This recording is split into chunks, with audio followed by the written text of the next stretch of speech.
I'm starting to notice a few things that really seems to set the pros apart from the Joes. Paying attention, studying, and doing your homework. A seasoned pro won't guess where the bluegill and sunfish will be. They'll know it. The only way to gain that knowledge is to spend time in the spring, summer, and fall tucking away mental notes on where bluegill will be drawn to in the dead of winter. What's fishing roots? My old man is a 30-year full-time professional fishing guide. Quite honestly, one of the best fishermen you'll ever meet. My son is the most obsessed fisherman you'll ever meet. And me, I'm a fisherman with a particular set of creative skills. 3 generations snagged on fishing. Welcome to Fishing Roots. Try these wax worms here and see what we got. See if they want that. Using a vertical jig today. I might have to switch to something horizontal. We'll see. Yeah, they're down there. I see I got more down there right now. Nice fish. Nice 8-inch bluegill is about all he is. Still a nice one. We'll take that. Got a bunch more down there.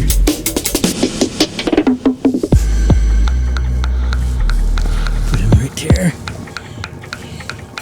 See if I can get some of these others to bite. They're down there right now. He came way up off the bottom after it. And, you know, as long as you can keep that bait above them, you're okay. They don't like to feed down to it, but they'll feed up. Here's another one coming up already. Hey, he hit it on the way down. Ooh, another one decent one.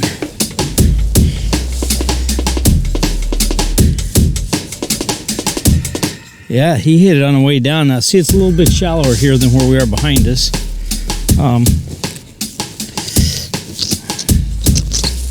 To use their little handy-dandy hook out, maybe. He took her down pretty good, so maybe we found a little bit of a trick here that they want.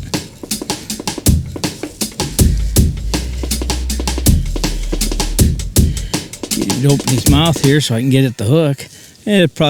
It's probably about an 8-inch or 7.5 to 8-inch fish. Not a big one, but good eating size. That's it. Too many of the guys try to keep them great big ones, and I'd rather eat these. There it's come. Not so sure I care for that hook out that much, but it's the first time I really used one of them. Gotta be easier than sticking your finger in there.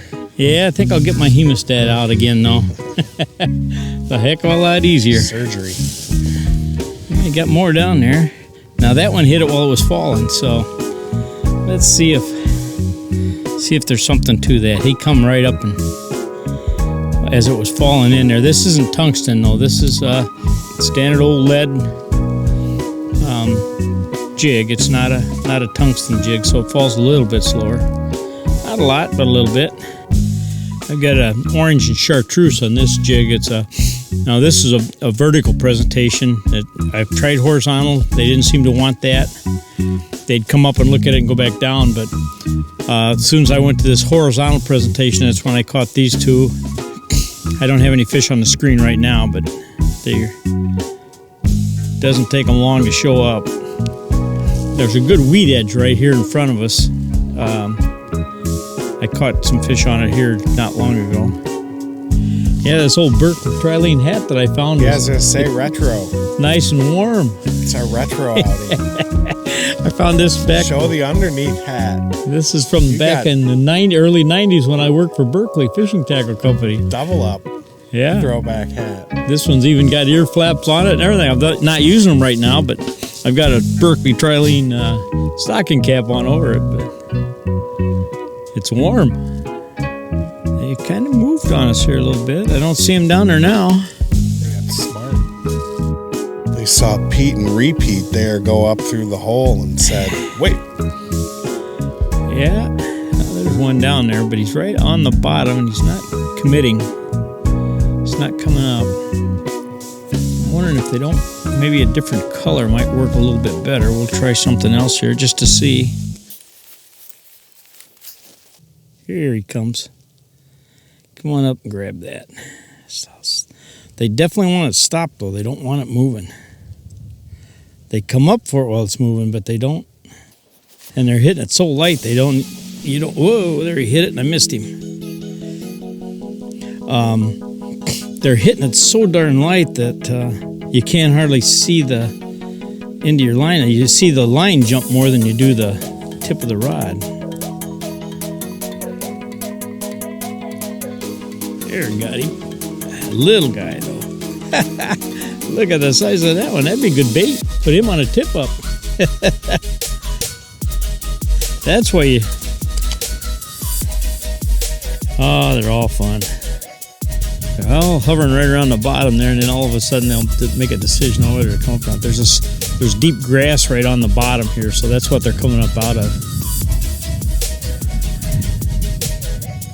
But the other day we were talking about horizontal presentations, and there's times that worked. It worked great on those crappies the other day. They wanted it horizontal. These bluegills today didn't want the horizontal, but now they seem to want the vertical more. Probably has something to do with the type of food they're feeding on, like bugs and things like that.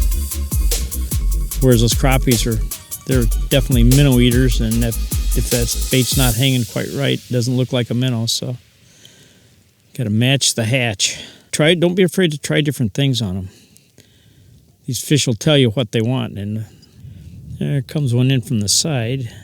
He's out on a cone angle here somewhere. Check our bait. I got bait. See, if you can see that, I've got just a little clip on here. Is what I'm using. It makes it easy to put different baits on in the cold without tying knots all the time. And they're pretty handy. Get a small one. It doesn't seem to bother the fish at all. So we'll see what we got going here. See if we can get them to bite again. And I'm trying different colors. I got brighter colors, and I've got these colors that are darker, blacks, browns, purples. You know, you try different things, different colors on a given day, even on a bright day. I know bright day, bright color, but some days they just want that black or that dark color, that purple. Well, let's try a different color. See what happens.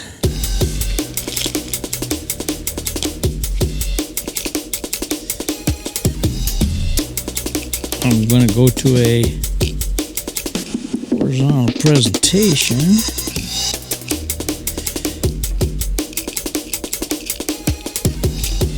Let's try a purple and see what happens. Or, better yet, let me try this. A little bait that I made.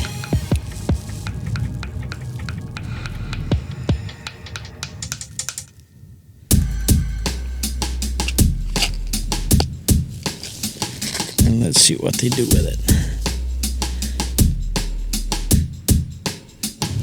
There's a nice one, Phil.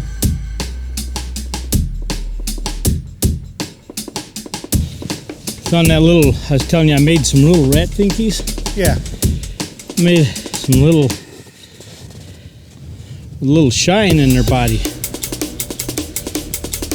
Now that fish wanted horizontal, the other ones wanted it vertical, so you can see you gotta kind of let them tell you what they want. As soon as I dropped it down there, he came up. Wasn't anything on the screen. As soon as I dropped the bait down, you could see them moving, and here they come. Here comes one now.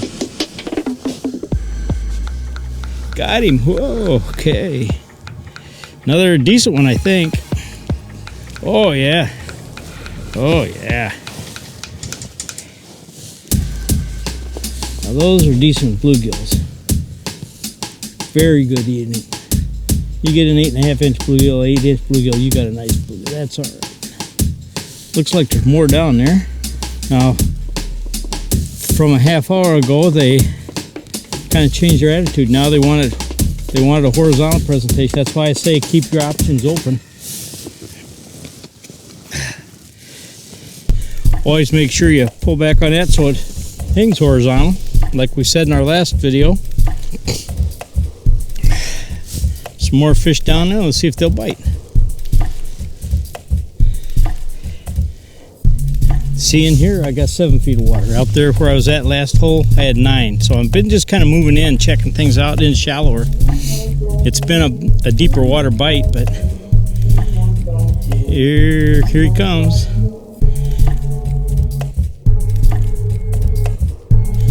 That one's going back down. He said, no, I don't want that.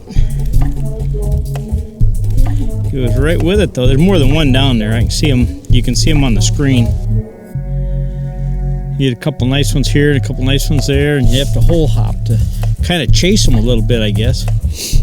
You know, you'll have fish in a hole for a little while, and then all of a sudden they kind of spook away, and it's that time of year when things get a little tougher. You know, you got early February. By the way, happy birthday, Phil. Thank you.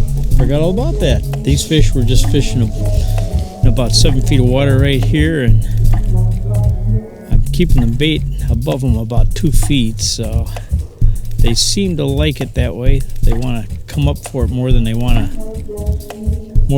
right on their head. They like to move up for it, and usually if you get a fish to come up, usually that fish is going to hit, or at least nip at it or try to hit it.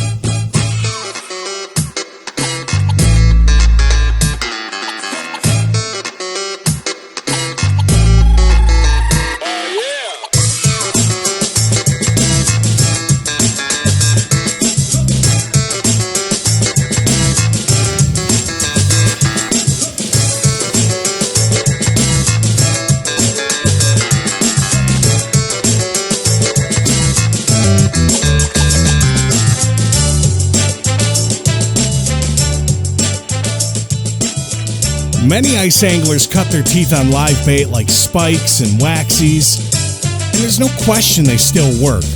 But there's also no question they're a pain compared to working with micro artificials, and many, maybe even most serious fishermen have made the switch to micro jigs and soft plastics of all kinds.